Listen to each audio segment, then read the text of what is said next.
الحمد لله رب العالمين والصلاة والسلام الأتمان الأكملان على خير خلق الله وعلى آله وأصحابه ومن والاه أما بعد.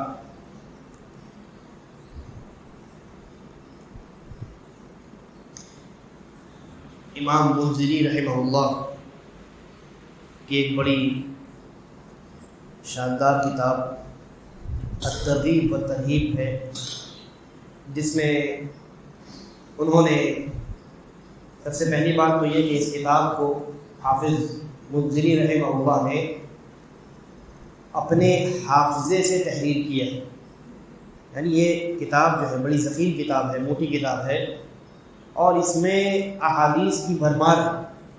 اس پوری کتاب کو امام منذری رحمہ اللہ نے اپنے حافظے سے تحریر کروایا ہے. اپنے شاگرد کو سامنے بیٹھا کر وہ حدیث بتاتے گئے اور ان کا شاگرد جو ہے وہ ڈکٹیٹ کرتے گئے اور شاگرد اس کو لکھتا گیا.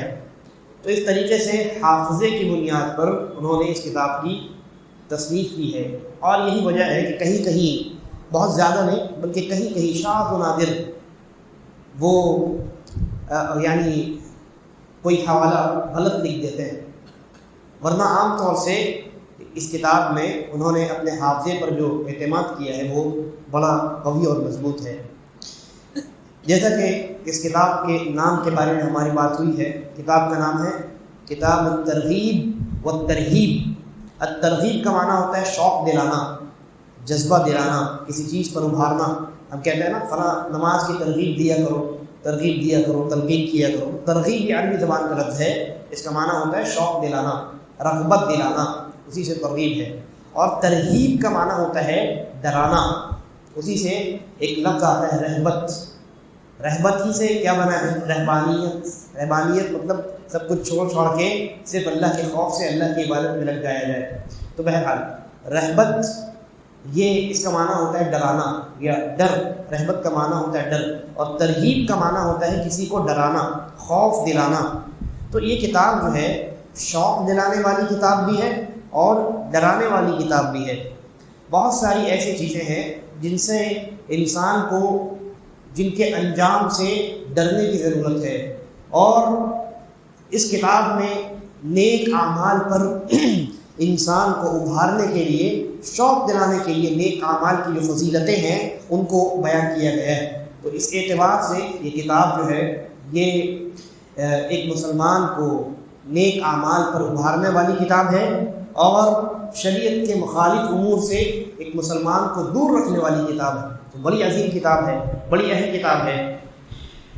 لیکن اس کتاب میں جتنی احادیث ہیں ان میں کچھ صحیح بھی ہیں اور کچھ ضعیف بھی ہیں. چنانچہ علامہ ناصر الدین البانی رحمہ اللہ نے اس کتاب پر کام کیا اور انہوں نے اس کتاب کی تحقیق، جو اس میں حدیثیں ہیں، جو روایتیں ہیں، ان کی تحقیق کی. اور تحقیق کرنے کے بعد انہوں نے اس کتاب کو دو حصے میں ڈیوائڈ کیا. ایک حصے کا نام رکھا صحیح الترغیب والترہیب، جس میں انہوں نے صحیح اور حسن روایتیں ایک جگہ کر دیں. اور ایک حصے کا نام رکھا ضعیف الترغیب والترہیب، جس میں انہوں نے ضعیف اور موضوع یعنی غیر مقبول روایات کو ایک جگہ جمع کر دیا. تو اب ہمارے لیے آسانی ہو گئی کہ ہم صحیح احادیث پر عمل کریں، ان کو دیکھیں پڑھیں، اور ضعیف احادیث کو دیکھ کر کے پہچانیں کہ ہاں یہ روایتیں لینے کی نہیں ہیں، یہ ضعیف ہے. بہرحال تو اس کتاب میں ہم نے سب سے پہلے درس کی جو ابتدا ہوئی تو سب سے پہلے کتاب الاخلاص پڑھا. اس کے بعد کتاب السنہ ہم نے پڑھا، سنت نبی صلی اللہ علیہ وسلم کے طریقے کی محبت. اور پھر اس کے بعد یہ باب العلم، یہ کتاب العلم ہے، یعنی علم کی فضیلت کا بیان. اور اس سلسلے میں بھی کئی حدیثیں اور کئی آثار ہماری نظروں سے گزر چکی ہیں. فی الوقت ہمارے سامنے جو حدیث ہے وہ حضرت عبداللہ بن مسعود رضی اللہ عنہ سے مروی. وہ فرماتے ہیں قال رسول اللہ صلی اللہ علیہ وسلم لا حسد الا فی اثنتین. اللہ کے رسول صلی اللہ علیہ وسلم نے فرمایا کہ حسد جائز نہیں ہے سوائے دو چیزوں میں. یعنی سیدھا ترجمہ کیا ہوگا؟ صرف اور صرف دو چیزوں میں حسد جائز ہے، باقی کسی چیز میں حسد جائز نہیں ہے۔ کہا رجل آتاہ اللہ مالا فسلطہ علی ہلکتہ فی الحق، ایک تو اس آدمی سے حسد کرنا جائز ہے، ابھی حسد کا معنی اور مفہوم بیان کروں گا۔ تو ایک اس آدمی سے حسد کرنا جائز ہے جس کو اللہ تبارک و تعالیٰ نے مال عطا کیا اور اس آدمی کو توفیق دی کہ اس مال کو حق کے راستے میں یا صحیح طریقے پر خرچ کرے۔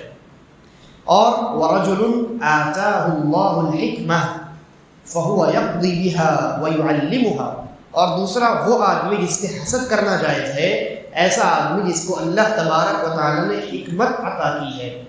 حکمت کیا ہے اس کو بھی ہم سمجھیں گے۔ تو اللہ تبارک و تعالیٰ نے حکمت عطا کی ہے، اس حکمت کی وجہ بنیاد پر وہ فیصلے کرتا ہے دنیا میں اور اس حکمت کو لوگوں کو سکھاتا ہے۔ یہ روایت صحیح بخاری اور صحیح مسلم دونوں کے اندر ہے اور بڑی جامع روایت ہے، بڑی جامع روایت ہے۔ سب سے پہلی بات تو یہ ہے نبی اکرم صلی اللہ علیہ وسلم کا یہ فرمانا لا حسد الا فی اثنتین، صرف دو چیزوں میں حسد جائز ہے۔ یہ اس بات پر دلیل ہے کہ حسد ایک حرام کام ہے کہ نہیں؟ حسد صرف دو چیزوں میں جائز ہے، باقی کسی چیز میں حسد جائز نہیں، یعنی اصلاً حسد حرام ہے، جائز نہیں۔ اچھا، اب ان دو چیزوں میں بھی جو جائز ہے، حسد کو جائز قرار دیا گیا ہے، تو وہ والا حسد نہیں ہے جس کو شریعت نے حرام قرار دیا، بلکہ علماء نے حسد کی دو قسمیں بیان کی ہیں۔ حسد کی ایک قسم کیا ہے، اور یہی وہ حسد ہے جس سے منع کیا گیا اور جو مذموم ہے، قابل مذمت ہے۔ یہ وہ حسد ہے جس میں یہ ہوتا ہے کہ انسان کسی کی نعمت کے ختم ہو جانے کی تمنا کرے، انسان یہ خواہش کرے کہ فلاں آدمی کی نعمت چھن جائے، ختم ہو جائے۔ اب اس آدمی کو وہ نعمت ملے یا نہ ملے اس سے اس کو کوئی فرق نہیں پڑتا۔ کسی پڑوسی نے ایک نئی بائک خریدی، اللہ تبارک و تعالیٰ نے مال دیا، پہلے آٹو سے بسز سے وہ ٹریول کرتا تھا، اب اس نے الحمدللہ بائک خرید لی ہے۔ تو پڑوسی کو اس کے ایک پڑوسی کو اس کے دل میں یہ خیال پیدا ہوا، حسد پیدا ہوا، کہتے ہیں اس نے یہ خواہش کی یا وہ خواہش یہ کرنے لگا کہ یہ جو آدمی میرا جو پڑوسی ہے جس کو بائک مل گیا، میرے پاس بائک نہیں ہے، ایسا ہو کہ اس کا بائک اس سے ختم ہو جائے، اس سے چھین لیا جائے، برباد ہو جائے، کچھ بھی ہو جائے، اور اب مجھے ملے کہ نہ ملے اس سے کوئی فرق نہیں پڑتا۔ یعنی وہ یہ نہیں چاہتا ہے کہ وہ بائک مجھے مل جائے، نہ، وہ یہ چاہتا ہے کہ اس آدمی سے وہ نعمت ختم ہو جائے، اس آدمی سے وہ نعمت چھین لی جائے، اب مجھے ملے یا نہ ملے اس سے کوئی فرق نہیں پڑتا۔ اور پھر اس کے بعد اپنی اس خواہش پر عمل کرتا ہے اور اس آدمی کے اس بائک کو نقصان پہنچانے کے لیے مختلف طریقے استعمال کرتا ہے۔ ایک تو طریقہ وہ ہے جو باطنی طریقہ ہے، چھپا ہوا، اور وہ ہے نظر لگا دینا، نظر بد جس کو آپ کہتے ہیں، حسد ہی کے نتیجے میں نظر بد لگتی ہے۔ اور ایک دوسرا طریقہ ہے کہ آپ فزیکلی اس چیز کو، اس نعمت کو یا اس آدمی کو نقصان پہنچائیں، اس کی بائک توڑ دیں، ایکسیڈنٹ کروا دیں، چوری کروا دیں، یا اس آدمی کو کوئی تکلیف پہنچا دیں، ہے نا۔ حسد یہ اس خواہش کو کہتے ہیں کہ جس میں انسان کسی کی نعمت کے ختم ہو جانے کی خواہش کرے اور اس خواہش میں یہ چیز شامل نہ ہو کہ وہ مجھے ملے، نہ ملے مجھے، لیکن فلاں آدمی کے پاس جو نعمت ہے وہ ختم ہو جائے، اسے حسد کہا جاتا ہے۔ اور یہی وہ حسد ہے جو مذموم ہے، مذموم ہے یعنی قابل مذمت ہے، حرام ہے، اور اس پر اللہ تبارک و تعالیٰ مہر کرے گا۔ لیکن حسد کی ایک دوسری قسم ہوتی ہے اور اس کو اصل میں حسد نہیں کہتے، عام طور سے کہہ دیتے ہیں، لیکن حقیقت میں اس کے لیے ایک دوسرا لفظ بھی آتا ہے بہرحال۔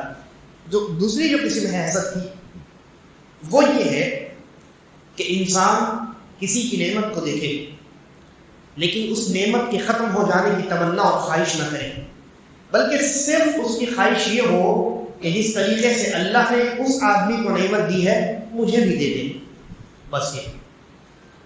تو دونوں میں فرق ہوا نا، پہلے آدمی نے یہ خواہش کی کہ فلاں آدمی کے پاس جو نعمت ہے وہ ختم ہو جائے، چھن جائے اس سے، وہ انسان محروم ہو جائے اس نعمت سے، مجھے ملے یا نہ ملے اس سے مجھے کوئی فرق نہیں پڑتا۔ لیکن دوسرا آدمی جو ہے وہ صرف اتنی خواہش کرتا ہے کہ اللہ نے فلاں کو یہ نعمت دی ہے، کاش کہ مجھے بھی دیتا۔ تو یہ جو حسد کی دوسری قسم ہے، اس میں کوئی گناہ نہیں، اس میں کوئی گناہ نہیں ہے اور کوئی ملامت اس میں نہیں ہے، اور اس کو بعض علماء نے الحسد الممدوح کہا ہے، یعنی ایسا حسد جو قابل تعریف ہے، جو قابل مذمت نہیں ہے۔ اور اسی کا جو نام ہے نا عربی زبان میں، اسی کو غبطہ کہتے ہیں، غیبہ طا اور بولتا غبطہ، تو یہ اس کا اصل نام ہے غبطہ۔ اس کو اردو زبان میں کیا کہتے ہیں؟ اردو زبان میں کچھ نہیں کہتے، اس کے لیے کوئی خاص یعنی لفظ اور اردو زبان میں اتنی وسعت نہیں ہے کہ اس لفظ کا خاطر خواہ ترجمہ کیا جا سکے۔ ایک لفظ آتا ہے وہ رشک کرنا، تو رشک میں انسان جو ہے کبھی کبھی خواہش کرتا ہے کہ ہاں میرے پاس بھی یہ چیز آ جائے، اور کبھی یوں ہی تعریف میں لگتا ہے، مطلب یہ خوش ہوتا ہے کہ ہاں بھائی دیکھو فلاں کتنا بڑا آدمی ہے، فلاں کے پاس کتنی بڑی نعمت ہے۔ بہرحال تو یہ حسد کی دو قسمیں، ایک قابل مذمت ہے، حرام اور گناہ ہے، اور حسد کی ایک دوسری قسم ہے جس میں انسان کی کوئی غلطی نہیں ہے، انسان پر کوئی گناہ نہیں ہے۔ تو یہاں نبی اکرم صلی اللہ علیہ وسلم نے جس حسد کے بارے میں اجازت دی ہے وہ یہ دوسرا والا حسد ہے۔ تو آپ کا یہ جو جملہ ہے نا، اس جملے کے دو حصے، کہا اللہ کے نبی صلی اللہ علیہ وسلم نے لا حسد الا فی اثنتین، حسد جائز نہیں ہے سوائے دو چیزوں میں۔ تو ہم کہیں گے حسد جائز نہیں ہے، کون سا حسد جائز نہیں ہے؟ وہ پہلے والا حسد جائز نہیں ہے۔ اور پھر آپ نے کہا الا فی اثنتین، صرف دو چیزوں میں حسد جائز ہے۔ تو یہاں کون سی حسد، کس حسد کے بارے میں اللہ کے نبی بات کر رہے ہیں جو جائز ہے؟ یہ دوسرا والا حسد، یعنی جس میں انسان کسی کی نعمت کے ختم ہو جانے کی تمنا نہیں کرتا، بلکہ صرف اتنی تمنا ہوتی ہے کہ کاش یہ نعمت جس طرح اللہ نے اس کو عطا کی ہے مجھے بھی عطا کر دے۔ تو اب آپ نے حسد کا مفہوم سمجھ لیا۔ اب دیکھیے یہ جو حسد کا مفہوم میں نے بیان کیا ہے، خود اللہ کے نبی صلی اللہ علیہ وسلم نے اسی حدیث میں اسی مفہوم کو بیان کیا ہے۔ آپ نے فرمایا، کیا فرمایا؟ کہا رجل آتاہ اللہ مالا فسلطہ علی ہلکتہ فی الحق، کہ یہ تمنا کرنا کہ ایسے آدمی کو دیکھ کر کے کہ جس کو اللہ تبارک و تعالیٰ نے مال دیا ہے اور اس کو یہ توفیق دی ہے کہ صحیح راستے میں، حق کے راستے میں اس مال کو خرچ کرے، تو اس آدمی سے حسد کرنے کا معنی کیا ہے؟ یعنی ہم بھی یہ خواہش کریں کہ اللہ ہمیں بھی مال دے اور ہم بھی اس آدمی کی طرح صحیح راستے میں مال کو خرچ کریں۔ یا اسی طریقے پر ایسا آدمی جس کو اللہ نے حکمت عطا کی ہے اور وہ اس حکمت کی بنیاد پر فیصلے کرتا ہے اور لوگوں کو اس حکمت کی تعلیم دیتا ہے، ہم بھی یہ خواہش کریں کہ اللہ نے جس طریقے سے اس آدمی کو اتنا بڑا عالم بنایا ہے، مجھے بھی یہ علم دیتا تو میں بھی اس علم کی بنیاد پر فیصلے کرتا اور میں بھی اس علم کی بنیاد پر لوگوں کو تعلیم دیتا۔ اور اسی معنی کو اسی طرح کی حدیث جو ہے ایک اور جگہ مروی ہے جس میں نبی اکرم صلی اللہ علیہ وسلم نے ارشاد فرمایا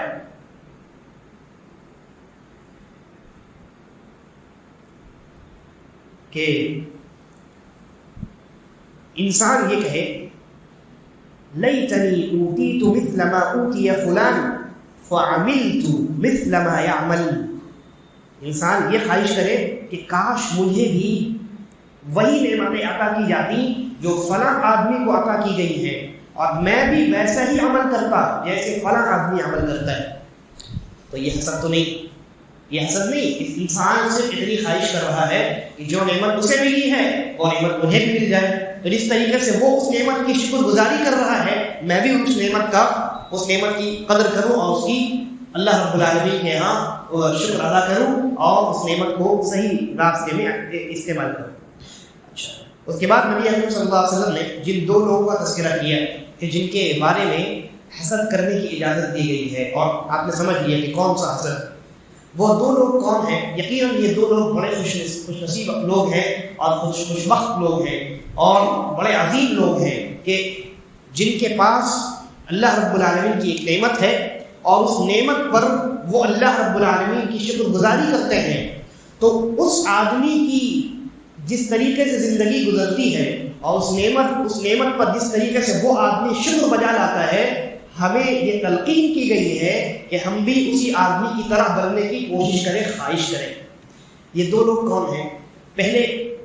پہلا انسان وہ ہے جسے اللہ تبارک و تعالیٰ نے مال عطا کیا ہے، رجل آتاه الله مالا فسلطه على هلكته في الحق، اور مال عطا کرنے کے ساتھ ساتھ اللہ رب العالمین نے اس آدمی کو یہ توفیق دی ہے کہ وہ مال صحیح راستے میں خرچ کرے، یعنی اس کا مال اس کے لیے نفع مند ہو، نفع بخش ہو۔ علماء نے لکھا ہے کہ مال جو ہے نا یہ مفید تب ہوتا ہے انسان کے حق میں جب اس میں 3 شرطیں پائی جائیں۔ 3 شرطیں۔ سب سے پہلی شرط، مال اتنا ہو کہ انسان دوسروں کے سامنے ہاتھ پھیلانے سے محفوظ رہے، پہلی چیز۔ دوسری شرط، مال اتنا ہو کہ اس آدمی کے کاندھے پر جن لوگوں کی ذمہ داری ہے ان لوگوں کی ذمہ داری بخوبی انجام دے سکے، والدین کی ذمہ داری، چھوٹے بھائی بہنوں کی ذمہ داری، بیوی بچوں کی ذمہ داری، جن کی بھی ذمہ داری ہو، تو مال اتنا ہو کہ وہ جن کی ذمہ داری اس نے اٹھائی ہے وہ صحیح طریقے سے وہ اس ذمہ داری کو ادا کر سکے۔ اور تیسری شرط ہے، اس مال میں اللہ نے غریبوں اور مسکینوں کا، مستحق لوگوں کا جو حق رکھا ہے زکوٰۃ کے طور پہ، وہ انسان ہر سال اپنے مال کی زکوٰۃ دیتا ہو۔ تو کسی انسان کے پاس مال ہے، اتنا مال ہے کہ وہ کسی کے سامنے ہاتھ پھیلانے پر مجبور نہیں، اتنا مال ہے کہ وہ آسانی کے ساتھ جن لوگوں کی ذمہ داری اس کے کندھے پر اللہ تبارک و تعالیٰ نے ڈالی ہے اس کو صحیح طریقے سے پورا کرتا ہے، اور اتنا وہ جو مال اللہ نے اس کو دیا ہے اگر وہ نصاب کو پہنچتا ہے تو ہر سال اس کی زکوٰۃ ادا کرتا ہے۔ تو یہی وہ مال ہے جو انسان کے لیے نفع بخش مال ہے، فائدہ مند مال ہے، مال نافع ہے۔ اب اتنے مال کے علاوہ جتنا مال بچ جائے، اتنے مال کے علاوہ یعنی اتنا مال جس کو وہ اپنے اوپر خرچ کر لیا اس نے، اور اتنا مال جس کو اس نے ان لوگوں پر خرچ کیا جس کی ذمہ داری اس کے اوپر تھی، اور اس مال سے اس نے مستحق لوگوں کا حصہ بھی نکال دیا، زکوٰۃ بھی ادا کر دی۔ اب جو مال جمع ہو گیا ہے، اب یہ وہ مال ہے جس کے بارے میں قیامت کو اس آدمی سے سوال پوچھا جائے۔ اب یہ مال جو جمع ہے یہ جتنا زیادہ ہوگا حساب و کتاب میں اتنی تاخیر ہوگی، اسی لیے رسول اللہ صلی اللہ علیہ وسلم نے فرمایا کہ جو غنی لوگ تھے، دنیا میں مالدار لوگ تھے، وہ سب سے اخیر میں قیامت میں جنت کے اندر داخل ہوں گے، اور جو فقیر لوگ تھے جن کے پاس اتنا مال پیسہ کچھ دولت نہیں تھی وہ سب سے پہلے جنت میں داخل ہو جائیں گے، کیونکہ انہیں مال کا حساب نہیں دینا پڑے گا، اور جو مالدار لوگ ہیں انہیں وہ جمع شدہ جو مال دنیا میں ان کا ہے اس کا حساب مکمل ایک ایک پائی کا دینا پڑے گا۔ تو نفع بخش مال کون سا ہے؟ ایسا مال کہ جس کی وجہ سے آپ نے کسی کے سامنے ہاتھ نہیں پھیلایا، جن کی ذمہ داری تھی آپ نے پوری کی، اور اس مال کی زکوٰۃ آپ نے سال سال ادا کی ہے، یہی مال نافع ہے۔ اسی لیے نبی اکرم صلی اللہ علیہ وسلم کی زندگی پر اگر آپ غور کریں گے تو آپ کو اس بات کا علم ہوگا کہ اللہ تبارک و تعالیٰ نے نبی اکرم صلی اللہ علیہ وسلم کے لیے مال حاصل کرنے کے بہت سارے راستے کھول دیے تھے۔ قرآن مجید کی آیت پڑھی، اللہ نے کہا وَاعْلَمُوا أَنَّمَا غَنِمْتُم مِّن شَيْءٍ فَأَنَّ لِلَّهِ خُمُسَهُ وَلِلرَّسُولِ وَلِذِي الْقُرْبَى وَالْيَتَامَى إِلَى آخِرِ الْآيَةِ، کہ کہا کہ تم لوگ جنگ کرو اور جنگ میں جو مال غنیمت حاصل ہو اس کا 1/5 اللہ اور اس کے رسول کا۔ اب مان لیجیے 1 لاکھ کا مال اگر آیا تو 1/5 کتنا ہوتا ہے؟ 20,000 پہلے نکال کر کے اللہ اور اس کے رسول کو دے دینا ہوگا، اس کے بعد جو باقی بچا ہوا مال ہے اس مال کو پھر فوج کے درمیان تقسیم کیا جائے۔ تو جتنا مال آئے مال غنیمت میں اللہ تبارک و تعالیٰ نے اس کا 1/5 جو ہے وہ اللہ اور اس کے رسول کے لیے مقرر کر دیا۔ اور بہت سارے طریقے اللہ کے نبی صلی اللہ علیہ وسلم کے زمانے میں آپ کے لیے اللہ تبارک و تعالیٰ نے کھول دیے تھے، لیکن اس کے باوجود آپ دیکھیے نبی اکرم صلی اللہ علیہ وسلم نے قربانیاں کی ہیں، تو حدیثوں کے اندر آپ کو معلوم ہے بہت مشہور روایت ہے، اللہ کے نبی صلی اللہ علیہ وسلم نے وہ حج کے موقع پر تقریباً 100 اونٹ قربان کیے، ہے کہ نہیں؟ 100 اونٹ اللہ کے نبی صلی اللہ علیہ وسلم نے قربان کیے۔ آج لوگوں کی اتنی استطاعت نہیں ہوتی کہ 1 اونٹ خرید کر کے لا سکیں، بہت مہنگا ہوتا ہے، اس زمانے میں بھی بہت مہنگا تھا، لیکن اس کے باوجود اللہ تبارک و تعالیٰ نے اللہ کے نبی صلی اللہ علیہ وسلم کو مال بہت عطا کیا تھا، لیکن آپ نے مال کبھی جمع نہیں رکھا، مال اپنے اوپر خرچ کیا، اپنی ذمہ داری جو بیویوں کی ذمہ داری تھی وہ مکمل کی، اور مال کی زکوٰۃ دیتے رہے، لیکن مال آپ نے جمع کیا ہی نہیں، کیونکہ مال اگر جمع ہو جاتا اس کا حساب قیامت کے دن دینا ہوتا۔ تو رسول اللہ صلی اللہ علیہ وسلم نے جتنا مال آپ کے پاس آیا سب آپ تقسیم کر دیا کرتے تھے، سب غریبوں میں، مستحقین میں، اور جو محتاج لوگ ہیں ان کے درمیان بانٹ دیا کرتے تھے۔ تو یہ وہ مال ہے جو آپ نے اپنے اوپر خرچ کیا، اپنے اہل و عیال کے اوپر خرچ کیا، اور زکوٰۃ آپ نے جو دے دی ہے، یعنی آپ نے اللہ کے پاس جو بھیج دیا، جو آپ نے اپنے اوپر اور اپنے رشتہ داروں پر خرچ کر دیا، اور جو آپ نے زکوٰۃ کی صورت میں اللہ کے یہاں بھیج دیا، یا زکوٰۃ کے علاوہ اور اضافی طور پہ آپ نے جتنا مال اللہ کے پاس بھیجا ہے وہی آپ کا مال ہے، اور اس پر آپ سے کوئی پوچھ گچھ نہیں کی جائے گی۔ لیکن جو باقی بچا ہوا جمع شدہ مال ہے، اس کے ایک ایک پائی کا ہر انسان کا حساب دینا ہوگا۔ تو اللہ کے نبی صلی اللہ علیہ وسلم نے فرمایا کہ ایسا آدمی جس کو اللہ تبارک و تعالیٰ مال دیتا ہے، لیکن وہ مال کو جمع کر کے نہیں رکھتا ہے، بلکہ مال کو صحیح راستے میں خرچ کرتا ہے، حق کے راستے میں، اس میں تینوں چیزیں شامل ہیں، اپنے اوپر بھی خرچ کرتا ہے، اپنے اہل و عیال اور جن کی ذمہ داری اس کے کندھے پر ہے اس کے اوپر، ان لوگوں کے اوپر خرچ کرتا ہے، اور مستحق لوگوں کا حصہ نکال کر ان کو دے دیتا ہے۔ تو ایسا انسان قابل رشک ہے، ایسا انسان قابل رشک ہے، اور یہ تمنا کرنی چاہیے کہ اے کاش کہ اللہ ہمیں بھی اس آدمی کی طرح مال دیتا تو ہم بھی اسی آدمی کی طرح اللہ کے راستے میں خرچ کرتے۔ آپ نے اس سے قبل کے دروس میں وہ کتاب الاخلاص میں اس طرح کی حدیثیں گزر چکی ہیں جن میں اللہ کے نبی صلی اللہ علیہ وسلم نے یہ خوشخبری سنائی ہے کہ ایک آدمی اگر کسی ایسے آدمی کو دیکھ کر کے تمنا کرتا ہے، اور وہ تمنا صرف تمنا نہیں رہتی بلکہ پختہ ارادہ رہتا ہے کہ اگر اللہ نے مجھے اس آدمی کی طرح مال دیا ہوتا تو میں بھی ویسا ہی خرچ کرتا جیسا یہ آدمی خرچ کرتا ہے، پختہ ارادہ ہوتا، صرف ایسے ہی دل کی خواہش نہیں ہوتی۔ تو اللہ کے نبی صلی اللہ علیہ وسلم نے یہ ہمیں خوشخبری دی ہے کہ ہمیں مکمل اس آدمی کی طرح خرچ کرنے کا ثواب اللہ رب العالمین کی طرف سے دیا جاتا ہے، اس لیے یہ بڑا عظیم عمل ہے۔ اور دوسرا کون سا انسان ہے؟ کہا وَرَجُلٌ آتَاهُ اللَّهُ الْحِكْمَةَ، اور دوسرا وہ آدمی ہے جس کو اللہ رب العالمین حکمت عطا کرے۔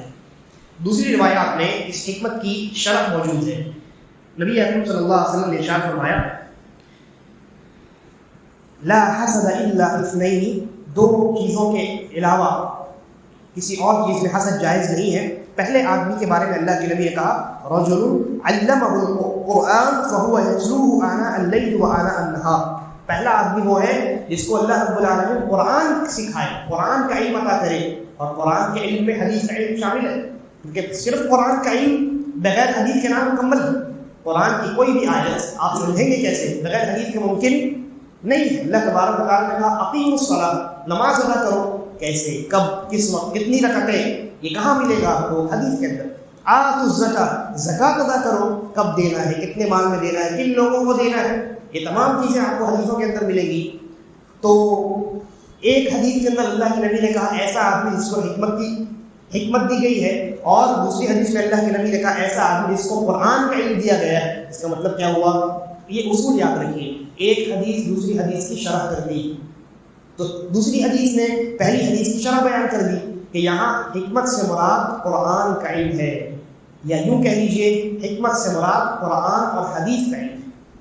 تو اللہ کے نبی صلی اللہ علیہ وسلم نے فرمایا کہ دوسرا وہ آدمی ہے جس کو اللہ تبارک و تعالیٰ نے حکمت کا علم دیا ہو یا حکمت عطا کی ہو، یعنی قرآن اور حدیث کا جسے اللہ تبارک و تعالیٰ نے علم عطا کیا ہو، فَهُوَ يَقْضِي بِهَا، تو اس حکمت کی بنیاد پر، قرآن اور حدیث کی بنیاد پر وہ لوگوں کے درمیان فیصلے کرتا ہو۔ جہاں کہیں اختلاف ہوا، یہ عالم آدمی قرآن و حدیث پیش کرتا ہے اور اس مسئلے کا حل نکال دیتا ہے۔ وَيُعَلِّمُهَا، اور وہ جو حکمت ہے قرآن و حدیث اس کی لوگوں کو تعلیم دیتا ہے، لوگوں کو سکھاتا ہے۔